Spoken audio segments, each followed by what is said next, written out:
क्यों थर्राई तुर्की की धरती? जाने इसके पीछे की असली वजह। आखिर क्यों रह रह कर थर्रा रही है तुर्की की धरती? क्यों यहाँ के लोगों को बेवक्त गंवानी पड़ रही है अपनी जान? सोमवार सुबह को आए 7.8 तीव्रता वाले भयंकर भूकंप को लोग अभी ठीक से समझ भी नहीं पाते।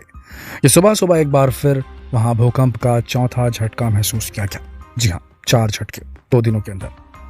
24 घंटे में तुर्की में 5.6 रिक्टर स्केल पर भूकंप का चौथा झटका महसूस हुआ है। वहीं तुर्की और सीरिया में मरने वालों की गिनती अब 4300 से ज्यादा हो गई है। भूकंप से जब इतने सारे लोग मर जाएं, हजारों की तादाद में लोग मर जाएं, तो आप ये समझिए कितनी जोर से हिली होगी धरती। 4300 मारे गए हैं और ये तो सिर्फ ऑफिशियल आंकड़े हैं। बताया जा रहा है कि आंकड़े और भी आगे बढ़ सकते हैं। तुर्की में तो फिलहाल राहत कार्य जोरों पर है।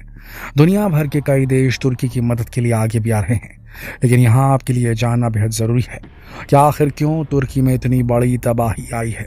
क्या रहा इसके पीछे का कारण? तुर्की में हर बार क्यों आते हैं इतने भूकंप, और इस बार का भूकंप सन 1939 के बाद सबसे खतरनाक क्यों है? जी हाँ, तुर्की में पहले भी आ चुके हैं भूकंप और लगातार आ रहे हैं। जानते हैं इन सभी सवालों के जवाब। पर उससे पहले अगर आपने हमारे चैनल को सब्सक्राइब नहीं किया तो यही सही समय है, अभी सब्सक्राइब कर लीजिए और बेल आइकन को प्रेस कर दीजिए। पहला भूकंप तुर्की के गजियानटेप प्रांत के करीब नूरदागी में आया, जो सीरिया के बॉर्डर पर है। दूसरा भूकंप एकिनोझाऊ में आया, जो कहारनामारस के पास है। और तीसरा भूकंप गोक्सान में आया, जो इसी प्रांत में पड़ता है। 3 बड़े भूकंप के बाद तुर्की और सीरिया में तबाही का माहौल है। रिक्टर स्केल पर 7.8, 7.6 और 6 की तीव्रता वाले भूकंप के बाद हर तरफ लाशों का ढेर लगा हुआ है। कहा जा रहा है कि भूकंपों ने तुर्की और सीरिया को कम से कम 6 बार जोर जोर से हिलाया। सबसे बड़ा झटका 40 सेकंड तक महसूस किया गया। इसी ने सबसे ज्यादा तबाही भी मचाई। वहीं मंगलवार को भी तुर्की और सीरिया में भूकंप के बाद झटकों के आने का सिलसिला जारी है। 24 घंटे में यहाँ पर कई झटके आ चुके हैं, जिनके बाद लोगों में दहशत का माहौल है। हजारों लोग घायल हैं और इमारतों के मलबे में अपनों की तलाश जारी है। इस विनाशकारी भूकंप के बाद राष्ट्रपति सरब तैयब एर्दोगन की तरफ से 7 दिनों का राष्ट्रीय शोक घोषित किया गया है। असल में तुर्की 4 टेक्टोनिक प्लेटों के जंक्शन पर बसा हुआ है, इसीलिए किसी भी प्लेट में जरा सी हलचल पूरे इलाके को हिला देती है।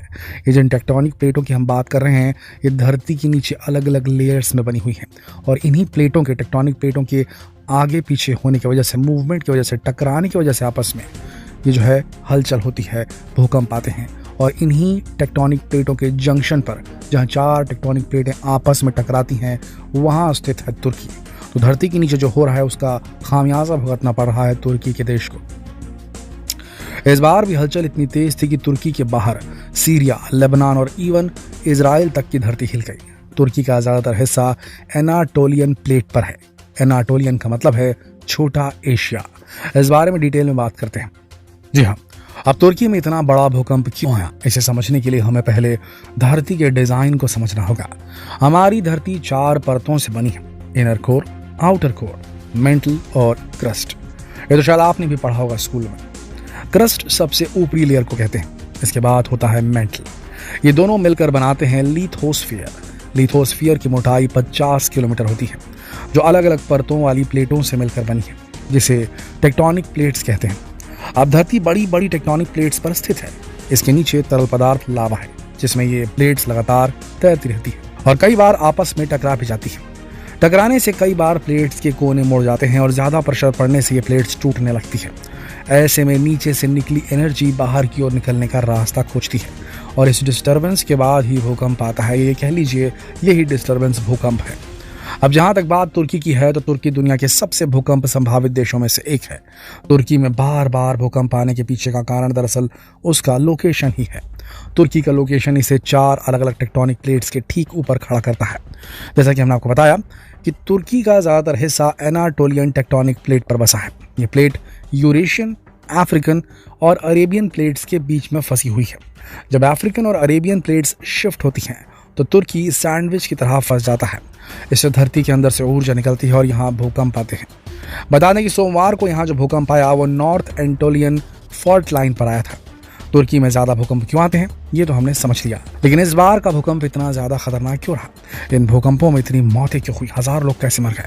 तो इसका सीधा साधा जवाब है भूकंप की तीव्रता। जी हाँ, 7.8 इंटेंसिटी वाले भूकंप को बेहद खतरनाक माना जाता है।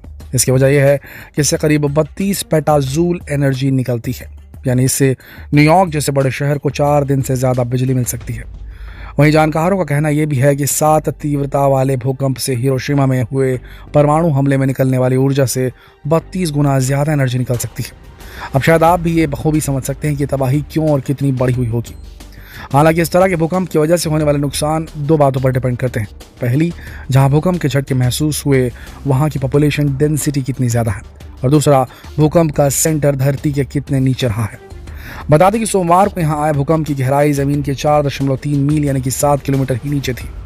वहीं जहां तक बात गांजिया टेप इलाके की पॉपुलेशन डेंसिटी की है तो वो 310 पर स्क्वायर किलोमीटर है। तुर्की में आए इस भूकंप को अगर आप थोड़ा और टेक्निकली समझना चाहेंगे तो आपको बता दें, जब भूकंप से निकलने वाली एनर्जी धरती की सतह पर पहुंचती है तो उस पॉइंट से वो 2 तरीके से आगे फैलती है। पहली रैली वेव के रूप में और दूसरी लव वेव के रूप में। रैली वेव्स समुद्र में उठने वाली लहरों की तरह आगे बढ़ती है। इसमें किसी ताकतवर व्हीकल के पहिए की तरह उसके चारों ओर एनर्जी निकलती है। ये शांत पानी में पत्थर मारने जैसी लहर होती है और उसी तरह आगे बढ़ती है। ये एक तरह से जमीन को जोतती चली जाती है।